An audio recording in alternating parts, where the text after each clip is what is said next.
Hi everyone, and welcome. Welcome to Pink Lady Presents It Ain't Over Till You Say It's Over. I want you all to picture this. A very dark night, windy, up on a hill. You're going to see 3 witches. Close your eyes. 3 witches over a cauldron, and they're saying, double, double, toil and trouble. Wait a minute. Why am I even doing that? I've got the best good witch here now. We don't have to worry at all. Miss Patti Negri. Welcome, Patti. Thank you so much. What am I worried How about for? that for an intro, right? That was the best intro I have ever had, Pink. Thank you. I'm like, I am there. I am with it. I am. I mean, we're safe and sound here. You are so safe and sound here. Not that you weren't anyway. You have a pretty magical house. Oh, my I friend. love that. We're going to have to go into that afterwards. Yes. Now, I understand that as lovely and beautiful as you are right now, when you were a little girl and adorable and cute, you had like powers and things that like came, and tell our audience about that. Yeah, it was so funny. I didn't even know that wasn't the norm. When I was little, I mean, I remember like being a toddler and knowing those supposed imaginary friends little kids have weren't imaginary at all. They were real beings I could talk to and communicate with. Really? I would tell my mom what's going on. I used to like what I guess they call now astral travel. My mom would be saying, oh, we're going to go meet the Joneses next door. I'm like, oh, Right. I was there last night. She's like, no, you're not. You have never been there. I'm like, their living room's purple. They've got green wallpaper in the bathroom. They need You a little gotta work be in the hallway. kidding. No, and it was just... And it was true. It was true. It was never really scary to me. I mean, there were some scary beings and some not, but it wasn't like this big whoa. And I actually believe that most kids really do have a second sight, or a whatever you call that sight. But it kind of gets taught out of us as, oh, that's your imagination. Mm-hmm. But you didn't think of it like, I mean, years ago. I mean, talking about my era. I'm in my 87th running. And when you think about that, in those days, when I was a kid, it was like a witch was, wow, you know, or that's a witchcraft. I mean, it was kind of dark. It was never And of course, light. both of us coming from Boston, Boston, right. and right Yeah. next to Salem. Salem with the we, witches. We grew up learning about witches. Yeah, people that misconceptions. Correct. If you go back to even pre-witch trial stuff, they were like the healers in the forest, giving you the right herbs and midwifing your children. It was like shamans. It was like shamans. Shamans. They just had a knowledge, and it really is built in. I would be in my little suburban Long Beach backyard in a kid, kind of knowing what to do with rosemary in the garden, kind of knowing what to do with mint and put mint here. It's just kind of... And how young were you when you started all this? 3, 4, 5. Oh my goodness. Oh my goodness. And I always again had this thing about the other side. I was not afraid of death. Death isn't scary. Deaf people are great. Death is hard on the living. Okay. But not the dead. So I literally, death never scared me. Dead people were fine, followed their family, watched their family, had interesting Really? things to say. So I thought, didn't even know what it was, but I thought I would have a seance. I was 7 or 8 in my little suburban home in Long Beach.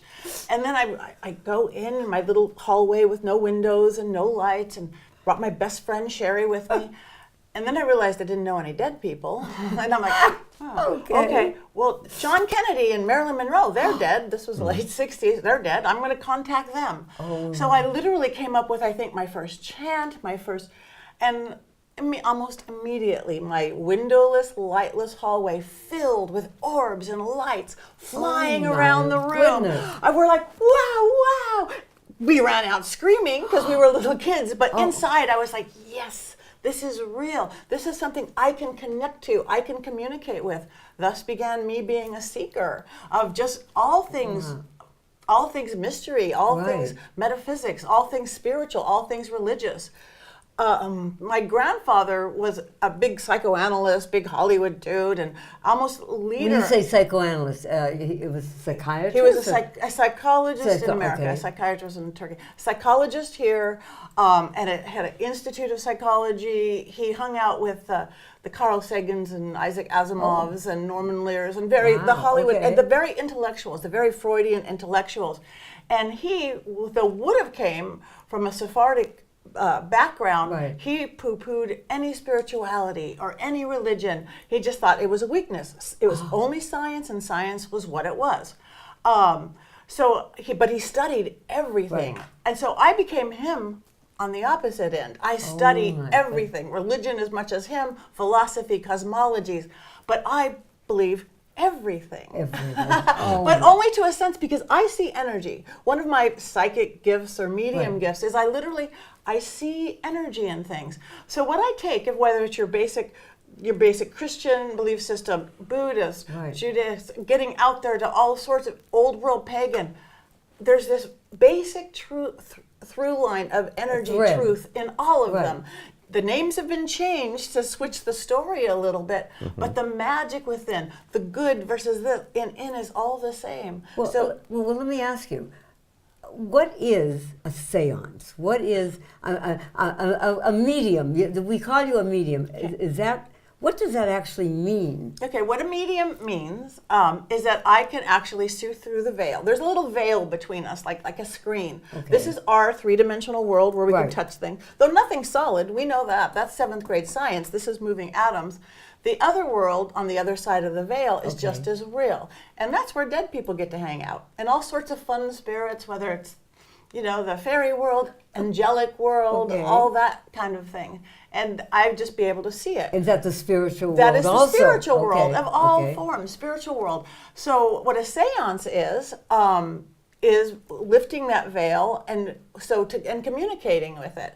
Mine is very spiritualist style, although from the last round table. Round table. Okay. Or I have a square table, actually. Okay. The herbs, the oils, the candles. I'm pretty old school with mine, working with dowsing rods and energy chimes.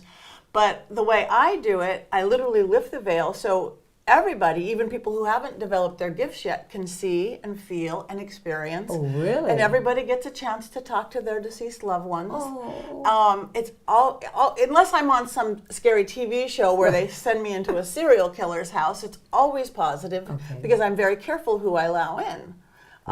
So I've gotten everything from iPhone codes from a spirit so they can open the photos You're in their joking, phone really? to where is this hidden. Yeah, it's like practical information that they will actually give. Now, when you just said that about going into houses, there was a funny movie years ago, the Ghostbusters. Yes. But in seriousness, I understand that people go into their homes when they want to buy a home, and sometimes they can feel this bad vibe. Is that true? That is so true. Okay. Again, energy is everything. Energy is just as real. It's so funny when people go into homes, they worry about the decorating and they clean it and they paint, but they don't think about the energy. I've walked into homes. That's one of my main businesses. Okay, tell us about an clearing. instance. You walk into homes and it's like, wow. Whether there's a portal been created or maybe they have some little antique piece that brought it in or lots of anger and fighting or illness that opened something. You walk in and you go, ugh, you just feel it, like an air about it. It's really easy to clear. Anyone can actually do it. It's a combination between Do you actually intent. find the particular thing that's doing it? I actually Really? do. Wow. Again, sometimes it's after divorce or fighting or Yes, things, right. and sometimes it's just some spirit came along. My house came with a beautiful spirit, a French Oh, artist. well, looking at you, yeah. A French artist named Adrienne Matisse, and she lived in the house before me. She bought it in the 60s. She died in 98. My husband and I moved in 2001, and she was there. She's funny. She's protective. Well, she how did you first see her? She because came I- to dinner. She came, yeah. That's right. They do come The to ghost dinner. who came to The dinner. ghost who I came like to it. dinner. No, she made her presence known from the beginning. So when I clear spaces, like once I went into a place and the person, they couldn't sleep at night, and in their one room they couldn't sleep, they couldn't do anything, they couldn't. I walked in the room and I just felt that I couldn't breathe. I couldn't. Wow. I was choking and choking. I found out later that actually someone had burned a cigarette and died in that room. The person couldn't sleep because they were covered with this choking death of whatever. my We God. cleared it and they sleep like a baby. That simple. Well, That simple. I know that you've been on many television shows and things, and police have brought you in on things. A few things, yes. Like, give me an example. Well, my funnest one, because it's just a case that really won't die, because it's hard to be solved, cold case. It's in Indiana, because I think there's a movie coming out. Oh. It's the story of a little girl who went missing, like a little preteen girl who went missing. like 100 years ago. And one day I got called from, I think it was 2 reporters from in this Indiana thing. It was the story of Catherine somebody. So I kind of almost went into a channeling where I was seeing her and like, there's water and there's a hunting cabin and it was this, it was a train, it was a grifter guy. And I'm telling this whole story. I don't know their story at all. Right. But I don't know. They just wrote everything down, the whole article. But it was so interesting. Some things I was saying, I go like, I don't remember if it was this, but east of town there is water and a hunting cabin and a big water. And they looked, right now, east of town there's not water. 100 years ago there was water and the thing. They had dammed it off somehow. So that was, very interesting way to go. Wow, I could see lakes moving, so to speak, going back in time. You've been on Ghostly Lovers. Ghostly Lovers was and other films. They bring you in to do whatever. Yeah, Ghostly Lovers was really interesting. Travel Channel did about it.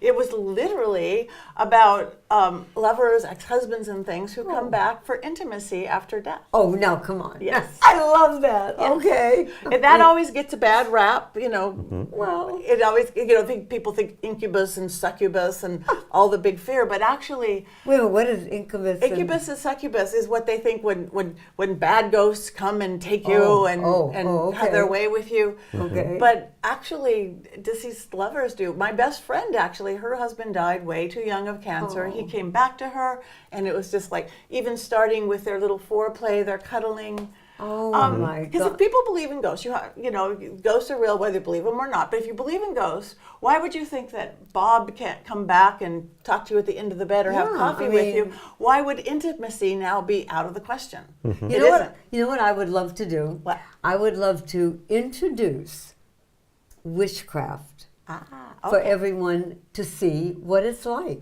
Okay. So why don't we go to Introduction to Witchcraft? Sure. Let's go.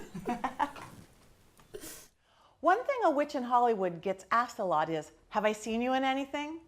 And the answer is yes, you probably have. One thing about being a witch is I have the power to get into places most people can't. Over 70,000 people auditioned for Master Chef last season, but I actually got on. And I can't even boil water. Though it's true, I didn't make it past 1 episode, but I am pretty sure that Gordon Ramsay won't be forgetting me. What do you do for a living? I'm a witch. Air, fire, water, earth, goddess, now your magic birth. Myself. Me too. Oh, Mr. Ramsay. But maybe cooking isn't your thing. Perhaps it's real estate.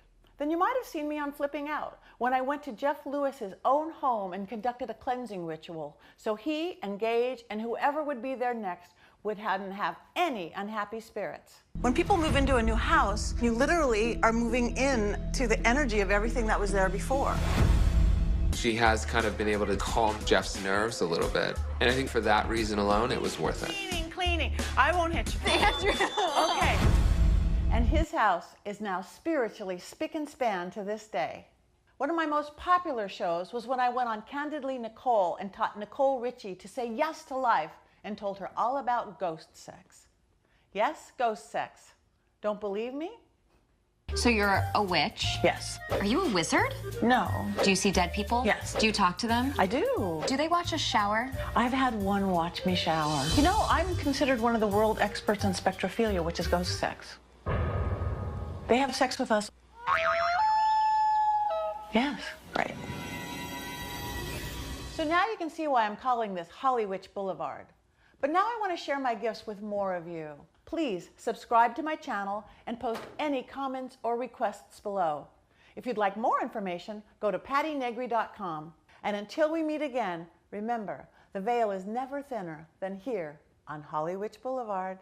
Wow, I love that. Now, do you give classes on, becoming a witch or on what you do? I mean, how do you do? What if I feel, I've always had this energy. I don't know what to do with it. Yes, I do, actually. Okay. I teach, I speak, I do conferences. Not about becoming a witch. I don't even care if anybody becomes a witch. I'm not a proselytizing person. But I do teach people how to be empowered. People tend to give away their power too much to to fear, to society, to everything. We are these amazing, powerful beings. You knew that. You live your power. Yes. You really do.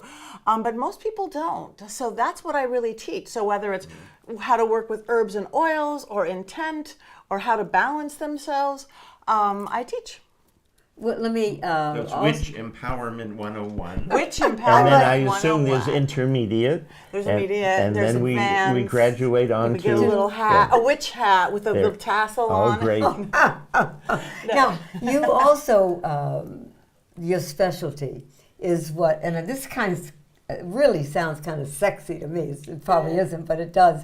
Adjusting energy plus the flow.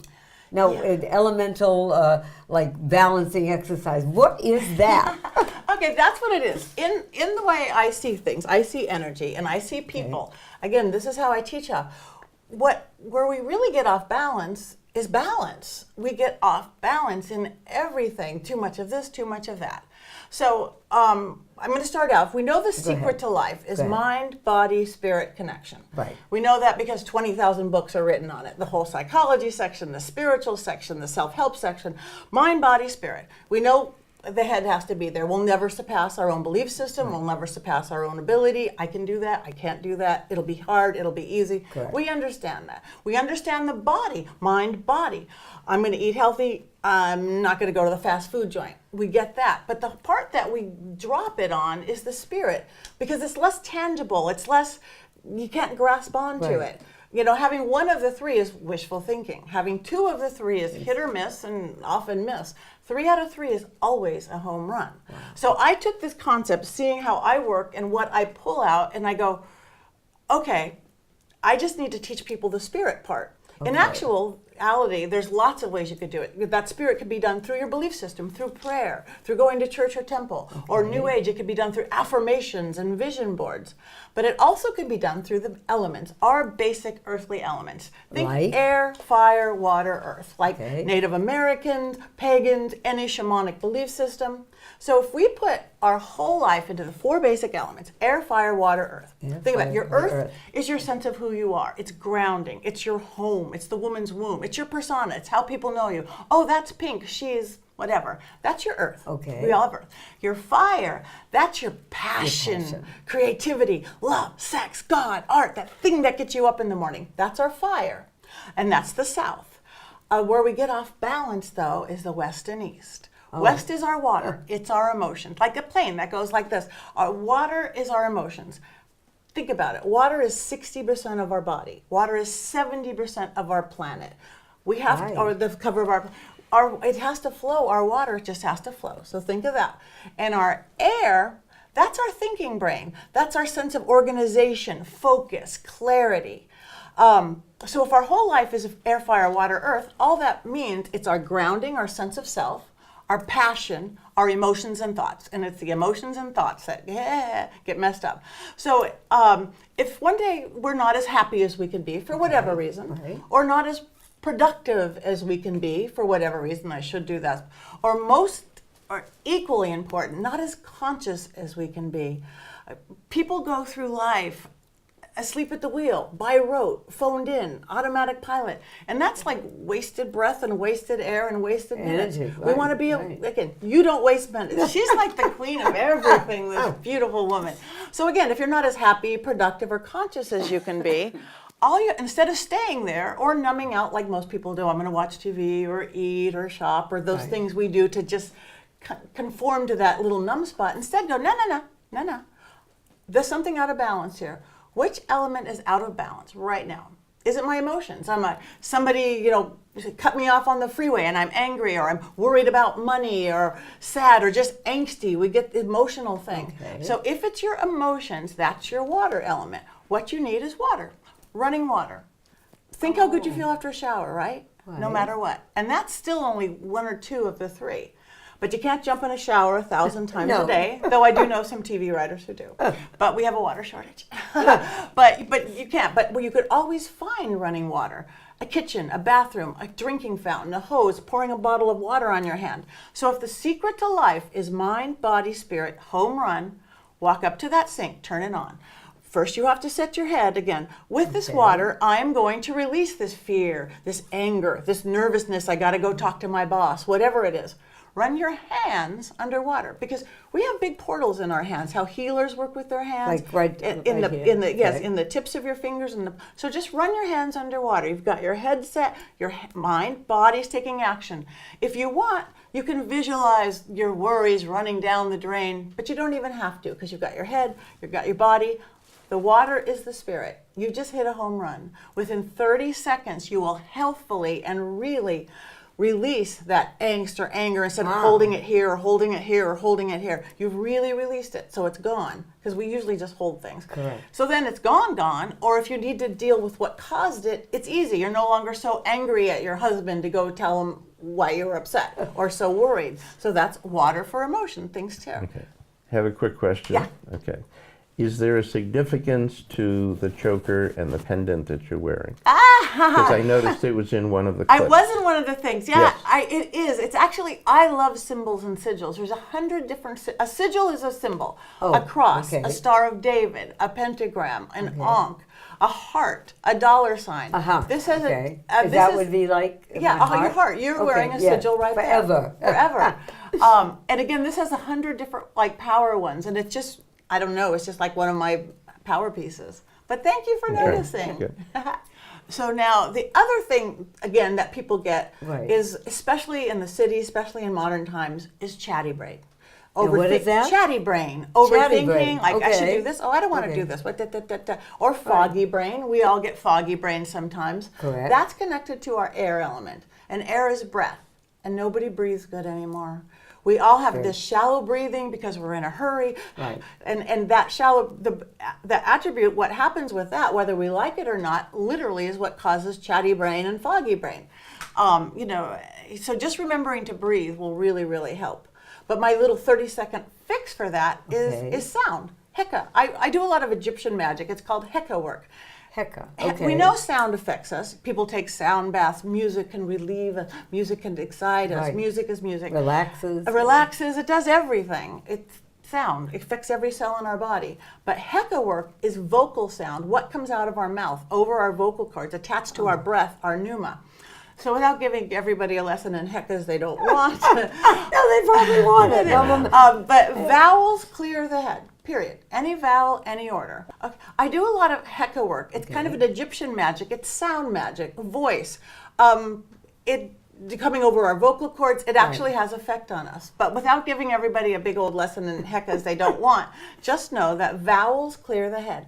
Period. So if I say, if I'm in a mood or something, and I don't know what it is, I could go A, E, I, yes, O, but you got to put all three together. Oh. Yes, and that's exactly it. But think about Okay. it. Almost every sacred word is a vowel. Amen, Om. It's a native chant. Hallelujah, or ya, ya, ya. India, it's a vowel. Opens up this crown of illumination. So if we go back to that mind, body, spirit home run, set in your head Right. with this 30 seconds of A-E-I-O-U, 30 seconds of deep breathing, mind, body is taking action, the sound, E-I-E-I-O. Within 30 seconds, I promise, you will actually feel the chatter in your head begin to stop, any fog begin to lift, any clarity come in. That easy. Costs nothing. You could do it anywhere. You could be sitting in your car before you go into an important meeting or presentation. I love it. Now, you know what? I bet our audience would love to know how to cast a spell. Yeah. Let's do it. Yes. Okay. How to cast a spell, ladies and gentlemen. Welcome back to Hollywood Boulevard. Now, when people think of witches, they think of casting spells. But it's really not like Harry Potter, where you just tossed out some Latin-sounding words and hope for the best. Internetus rebisudis fantasticatus. But trust me, that's not how it's happening. No matter what kind of spell you want to cast, one important thing is to create a sacred space within which to cast it. The power to cast a spell lies within you, but that power needs a place where it can connect with your divinity, hence the sacred space. There are no hard and fast rules to spell casting, but there are some guidelines. So here we go. Number 1, state the goal of your spell. And just so you know, you can't go casting spells on someone else. No wishing illness or calamity or death or anything on other people. Number 2, visualize your goal. And that's just the fine tuning of the previous step. Words are great, but picture gets the point. Number 3, raise your energy by chanting, dancing, or drumming. This is called a ma chant, and all you're going to do is with your own voice, you're going to go from the lowest you can go, ma, slowly higher and higher. And while you're doing it, I want you to think of one thing you want in your life. So number 4 is direct your energy to the spell's goal and then release it. Don't worry about your neighbors. They probably think you're crazy anyway. So here we go. Get that idea in your head. Here we go. Ma.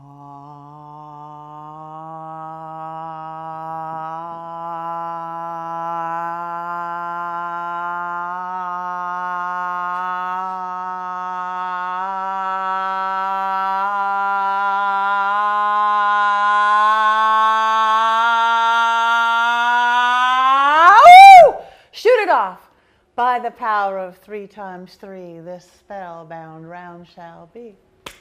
Thanks for watching, and be sure to check back for upcoming webisodes. If you'd like more information, go to pattinegri.com. And until we meet again, remember, the veil is never thinner than here on Hollywood Boulevard. Wow, I'm going to now know how to cast spells. I love it. Now, you said something about bursting into flames. What is that story? Yeah, that was, I must say, my most interesting seance. Okay. It was in the Hollywood Hills, a very storied house. It was built by Charlie Chaplain for Mary Astor. The Rolling Stones lived there. Mamas and Papas, Graham Parson. Most recently, Marilyn Manson lived and recorded there. The house got a little scary for him. But I was doing a seance, and we were filmed. They were doing a documentary about it. And the one thing about this is that we could believe or don't believe, but you have to be respectful to the other side. Yes. And there was this one kid who wasn't. First, cool things were happening, like the French doors flew open, and producer side of me is like, wow, that's like special effects. But it wasn't. And then the speakers on the side came on, this white noise, and they weren't even plugged in. But all of a sudden, he's saying some really silly, stupid things. And all of a sudden, my cameraman, who was facing him, he said something horrible. We're working on the board. Burst into flames. Really, like spontaneous combustion, like Spinal Tap, like angel wings of fire up his back. Everybody screaming. 2 cameras followed it. 2 cameras hit the floor. I guess that's how you test the metal of a cameraman. But all of a sudden, I became a medic, which I have drop and roll, and everybody, and I'm shutting down. I called in my guides, how I work with my elements, my angels, closed it down. But the cameraman was really intrigued by this. He's like, no, I'm fine. I'll take the shirt off.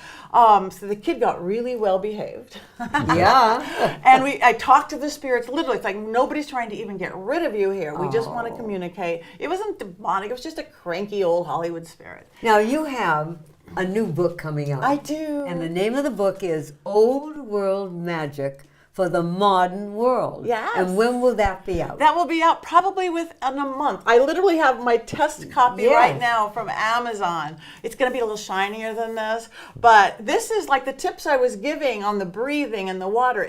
Nobody has to be a witch. Nobody has to be a psychic. It's simple little book, really easy things. And how does someone get that? They're going to be able to get it on my website at pattinegri.com and on Amazon, but I don't have any of the information yet because it's not quite there. Well, go ahead. We'll let everybody know. It would probably be sometime in April. Probably sometime in April, by April. So we can talk about it. We can refer people to your website and to Amazon, where, by the way, the Pink Ladies book, Get Up, Get Out, and Get a Life, is also available. That's right. So they can get it on Amazon. They can be, companion reading. I love it. And they look really cute together. Yes, they do.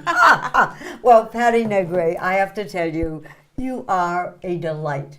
You are a beautiful, lovely witch. In my era, they never had beautiful witches like you. God bless you for coming on. Thank you so much. You're going to have to go through my house and see that it's in a good aura and a good feeling and everything. We will be right back.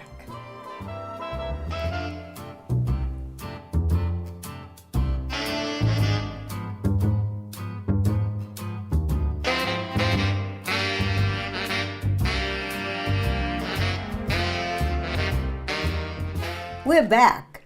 I must tell everyone the story of our next guest because I think it's a great story. I was doing a senior star power production. I've done 13 in like 15 years. And these productions were all with people that are 60 years young and over, talented singers, dancers, and audition time came a few years ago, and in walks this gorgeous drop-dead guy, Sheldon Craig, and he opens his mouth and he sings, and I'm going, oh my God, we got to get this man in the show. And then we're talking and everything, and I'm saying, and how young are you? And he goes, at that time, I think you were like 55, 56. And I'm going, no way. And he goes, well, yeah. I said, you got to be 60s. Well, I can grow for you fast, but we couldn't do it. So here I was with a talented gentleman that I couldn't use in my show. But Pink Lady Presents is an intergenerational show. So now we have Sheldon Craig for all of you to meet and enjoy his singing later.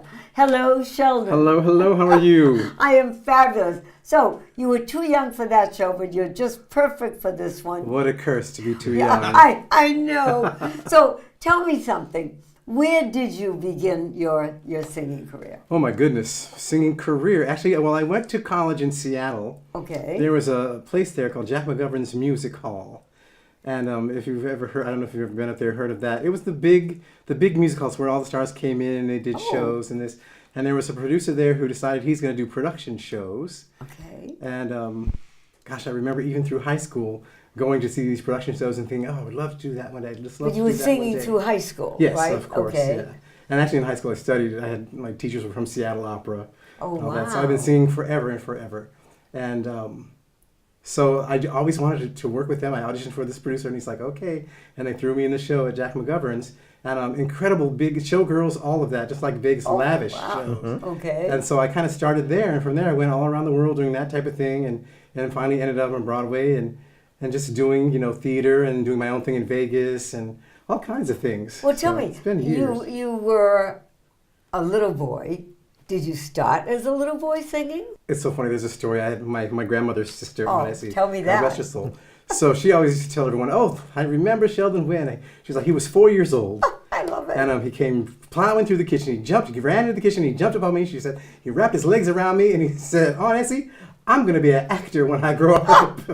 Yeah, yes. And so I guess that I just kind of took it from there. And it was, every day was my stage from then on. Do you remember the first professional song where you were paid and what you were paid for that first performance? First professional performance. Yes. Oh my goodness. We did Well, a I kinda tribute did to theater. We did a tribute to Theodore Bikel. And he said his first job, he earned $12. So, and he took in it those home. days. His mother put it in a coffee can because she thought it might be the only money he'll ever earn. So yeah, I remember singing at like doing weddings when I was in high school. Singing weddings. I remember singing "We've Only Just Begun to Live." You remember those? Yeah. The sweet songs. I love I the Carpenters. like- To this day, I absolutely adore the Carpenters. But beautiful songs. I think I got paid like $25 to sing at that Oh, wedding. wow. It was outside. Outside. It was so hysterical. Now, when you were on Broadway, I know that you did some great shows. Like, I think it was Ragtime and Yes. Dream Girls and all Yes. that. How did you Smokey approach? Joe's Cafe. Yeah, so as Smokey Joe. How did you approach getting into them? I mean, I know there's auditions, but like you got to really what is so psych funny? yourself out. Yeah, you do. You go in and Like, tell us about before you get to New York. Okay. You're working and you're doing things and you're singing, you're rehearsing, you're practicing all the time, and so really you're very proficient at what you do. Yes. So you go in there and you're going to be compared, of course, to everybody else, which sometimes you haven't done yourself. You haven't compared yourself to anyone. You've just done what you've done, and it feels wonderful and it's exciting, all that. And then you get there and you get to compare it. I remember one day going to an audition. This is so terrible. I remember walking out of there and just thinking, they're not so hot. So I love it. the Yeah, thing is who that are if they? you love what you do and people see that you love what you do, Yes. it just projects and that's what made it so wonderful. That's why it's so fun. In Smokey Joe's Cafe, for instance, I mean, the cast is There's some unreal. good singers. Yeah, unreal. So good. Did someone tell you about the going into audition, or how does that work on Broadway? Actually, I was doing another show at the time, and it was for the same production company. They were like, okay, we want you to go audition for this other show. I was actually in Starlight Express. Oh, I love that one. And they're like, well, we have this other show, and if you feel like you don't want to be dangerous anymore, which I don't know if you know the show Starlight Express, it's on roller skates. On roller skates? Oh, yes, on roller skates. You're remember. singing and dancing on skates. Right. And I remember people at the audition for Smokey Joe's being, oh, this is just so difficult. And I just remember thinking, oh, come on, this is just singing and dancing. Nobody's skating here trying to kill me. Right. So, but it was so very much fun. So I went and auditioned for that, and they switched me shows. They switched, I just kind of got to switch that over was very and do that, and it was so much fun. Such good singers, amazing singers in Smokey Joe's Cafe, and actually one of the only reviews to lasted 5 years on Broadway as a Broadway review, and I think it was the first one that ever did that. So, and the songs just kind of told the story themselves. How long were you with them? So I was only in Smokey Joe's for a year. Okay. So, and then I went out to Ragtime, I think, from there. So, and why did you leave Smokey Joe's to do Ragtime? I'm always wondering, what the steps are when you. Well, you kind of have to feel it out, like Okay. I mean, you're in the show. Once you do it, you've done it. Yeah. And everyone's looking for the next project. And the thing is that Ragtime was going to be the next musical of the millennia. Yeah. And probably one of the most important works I think I've ever done. Incredible story. What part did you play? I was Booker T. Washington in that show. So I actually started out as a swing in the show, which is which is learning everyone's role. Okay, I want to tell my audience. So that. yes, a swing. Right. Basically, a swing is someone who's kind of like an extra. They're like an understudy for everybody. So instead of learning your part in the show, you learn everyone's part in the show. It's like a gypsy in Vegas. Exactly. So Okay. exactly correct. So if somebody goes out of the show, you're there at a moment's notice, and you just step Take right over into their their part. role. Right. So once you step into a role so many times, they're like, okay, you're going to be okay. So we're going to put you in this if you don't mind. If I don't mind, I don't mind at all. Thank you very much. I'd love to do it. Well, Booker T. Washington, it was a very stoic role, a very important character in history, Negro history. Right. And so I had to, kind of pull it all in and kind of, it was a role of knowledge. He knew a lot, and he was trying to better a nation. Yeah. And just very important and very, very serious. It's so interesting because I'm just not that serious of a person in real life. So it was a real challenge, but it was really an amazing experience. And what was Smokey Joe's Cafe about anyway? Smokey Joe's Cafe, again, was a review, song after song after song. Okay. It was the music of Jerry Lieber and Mike Stoller. I don't know if you're familiar with them. They were the songwriters who wrote all the hits for like Elvis, everybody back in the day. Whatever 50s group that you knew of, or 60s even, Jerry Lieber and Mike Stoller wrote like, "You Ain't Nothing But a Hound Dog." Yeah. And They like that actually one. went to school at Fairfax High School in Los Angeles, and we had a benefit at Fairfax. I don't remember which one has survived. One passed away, and we did a benefit in memory of him, and all the funds that were raised went to buy sound and light equipment for Fairfax Drama. Oh, Wow. that's amazing. Yeah. They were amazing people. Again, Yes. that's another historical, musically and in Yes, it entertainment, is. historical. And Godspell. So Godspell, of course. Godspell is a very, very fun musical. I think everyone who does theater at all, starting at a high school level or junior Correct. high or whatever, Right. it's a show that you've got to do. It helps you to kind of discover, you learn your acting chops, your singing chops, you learn that, and also working with an ensemble, you kind of learn how to do that. It's a great lesson for everybody. When you look back, Sheldon, what moment did you realize that you had the chops to go to Broadway? Oh my goodness. I mean, because really, we all think, okay, I'm good, but I don't know, Broadway, that's wow. Well, it's funny because you kind of make your way through the ranks. I remember, again, being in Seattle, I worked, there was a company called Music Comedy Northwest, I think it's defunct now. Oh, okay. But that theater company, I went in as a chorus boy for that. And doing little shows for the season, I think that's when I know we did Annie Get Your Gun then. Kiss Me Kate. Kiss Me Kate then. I know. Amazing shows, like theater Right. stuff, the ones that are just so really important. I know. You have to learn. And I kind of made my way through that and became understudy for that, dance captain for that. And So you're a dancer as well? Yes. Ah, okay. It's so funny. It's one of those things. I had no idea I could dance so well. I didn't know. I didn't know that I wanted to be a dancer until I started doing shows and dancing, and then I started studying, of course, seriously ballet and all that. And it just grew and grew and grew. It just became very, very fun. I think the point that I knew that I was like ready was when I started to teach as well. Oh, okay. When was that? So I think when I was in college. Okay, wow. So I was assisting and teaching in ballet classes there. Oh, you were young. And jazz classes. Oh, yeah. I don't think they say jazz class anymore. What was, you had a nickname, it was called Shelvis. Shelvis. Now, what was that about? One of my idols, and this is great too because at Smokey Joe's, you know, I got to sing some Elvis because that was, of course, his songwriters, and Elvis Presley was just always an idol of mine, and because I worked in Vegas, and I was always kind of following his dream, following his ghost as it were his star. It's so funny because we did Starlight Express at the Hilton in Las Vegas. Which of course was his big venue. His big venue, right. And what was fun is that we had downstairs, they had kind of revamped all the dressing rooms and that type of thing. And we had a skate warm-up room. Oh. And I'm like, well, this room is really giant, my goodness. And one of the stagehands came through, he's like, this room used to be Elvis's dressing room. Oh my goodness. So I was like, oh, okay. Elvis is watching me skate in here somewhere, so I better keep it. So Shelvis, because I've, you know, again, being a singer-dancer and that whole Vegas thing. It's very fun. There's a lot of friends in New York still call me Vegas too. Oh, really? Hey, Vegas, what's up? I'm like, oh, what have you got coming up? You know, right now I'm just working on projects. I have a new show that I'm working on. I'm going to do some stuff today, I think, from that. It's all about magic. It's a magical thing. Oh, I've always done shows that, you know, I like performers like Nat King Cole and Stevie Wonder. I like their music. And I have a show called Hopefully Romantic, which is very sweet. And the lovely songs. And it started out with me kind of humming. And the musical director was like, "What's that you're singing?" I'm like, "Oh, it's just this little thing." It's like, it's kind of fun, and so little bits and pieces of my childhood, things that like Neil Sedaka had done. Love Do you remember? Yeah. Whatever he's done, You I tell love me it. that you're leaving, can't believe it's true. Don't take your. Remember, it was down, doobie, doo, Yeah, down. yes. Well, he did it later as a ballad, and so I did it as a ballad, and it tears your heart out. It's a wonderful, wonderful song. And so all the songs that I loved growing up, Right. you know, and it's funny because I start that set with Neil Sedaka's "Love Will Keep Us Together," kind of fun, and we just lost the captain, as a matter of fact, but of Captain Tennille. Yes, I know. And I just loved that song. It's so fun. So I go from doing that campy, fun little bit into that other song that Neil Sedaka had written.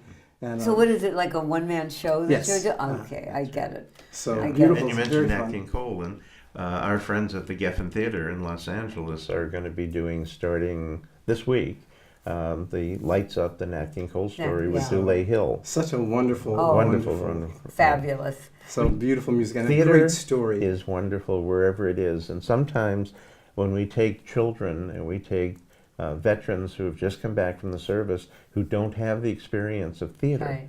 and you bring them to a theater, and all of a sudden it opens their eyes and their hearts. It's exciting. It's just so exciting. Well, you have the, I always say, either you have the enthusiasm for doing it or you don't have it. And you do, plus the talent. So we're going to be right back when we show you my dear, fine, talented Sheldon Craig.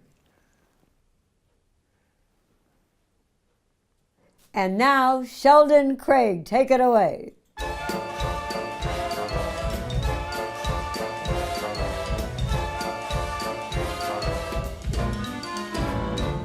Well, Ali Baba had them 40 thieves, Scheherazade, 1,000 tales. Well, mister, you're in luck, 'cause up your sleeves you got a brand of magic never fails. You've got some power in your corner now, some heavy ammunition in your camp. You've got some punch, pizzazz, yahoo and how, and all you gotta do is rub that lamp, and I'll say, Mr. Aladdin, sir, what will your pleasure be? Well, let me take your order, jot it down, you ain't never had a friend like me. Life is your restaurant, and I'm your maitre d'. Well, just whisper what it is you want. You ain't never had a friend like me. Yes, sir, we pride ourselves in service. You're the boss, the king, the shah. Say what you wish, it's yours, true dish. How about a little more baklava? Try some from column A, try all of column B. Well, I'm in the mood to help you, dude. You ain't never had a friend like me.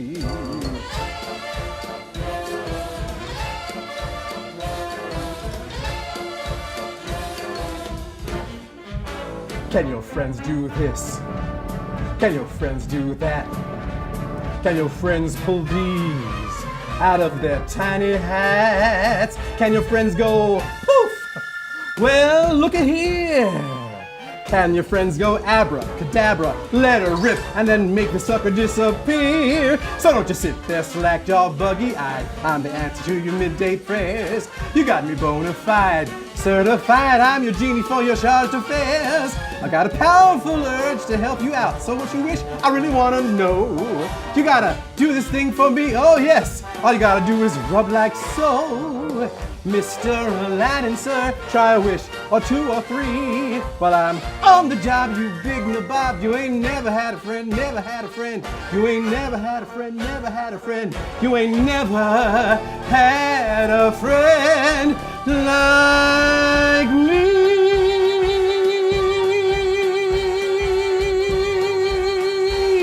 You ain't never had a friend like me. Yo, wow, love it. More. Let's keep it magical, yes. I love it.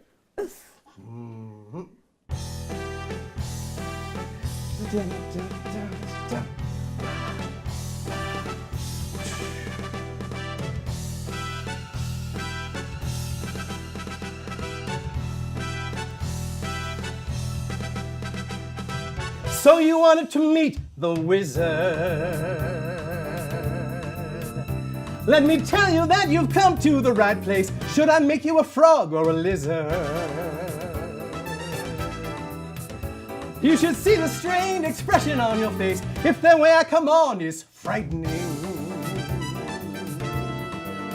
That's the way I felt like coming on today. Have you ever been kissed by lightning?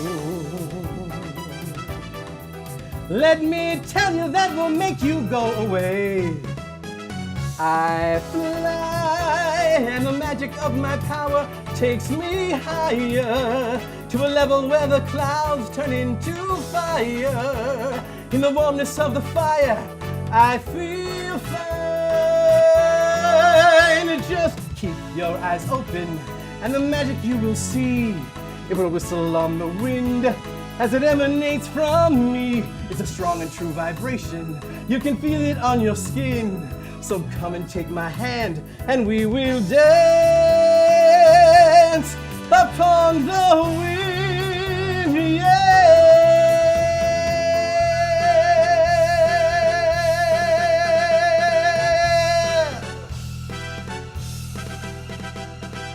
So you wanted to meet the wizard?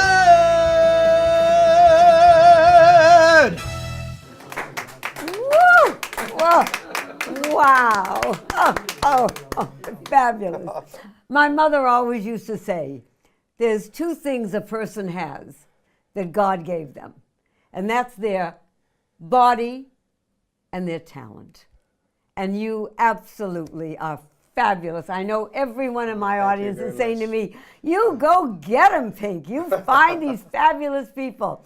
Tell everyone, where can they find and buy your CDs that are out there? Basically, you're going to go to sheldon.craig.weebly.com. Okay, you're going to have to spell that Weebly. It's Sheldon Craig, SheldonCraig, .weebly, WEEBLY.com. And you can see what I'm up to and all kinds of different things, pictures of days gone by, maybe days going up soon, you never know.